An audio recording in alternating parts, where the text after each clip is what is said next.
تشکیل دیا ہے کہ پاکستان کی جو سیکیورٹی کا انحصار ہے وہ افغانستان پہ ہے۔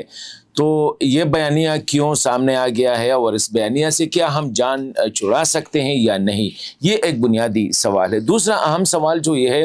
کہ گزشتہ 50 سال سے ہم دیکھ رہے ہیں کہ افغانستان کی اپنی سیکیورٹی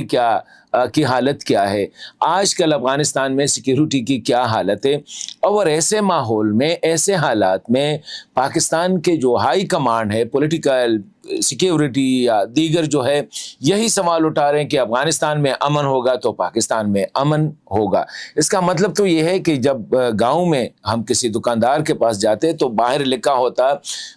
قرض بند ہے کشمیر کی آزادی تک۔ تو اگر پاکستان کی سیکیورٹی یا پاکستان میں امن و امان کا دار و مدار جو ہے وہ افغانستان میں امن و امان پہ منحصر ہے، تو پھر تو میرے خیال میں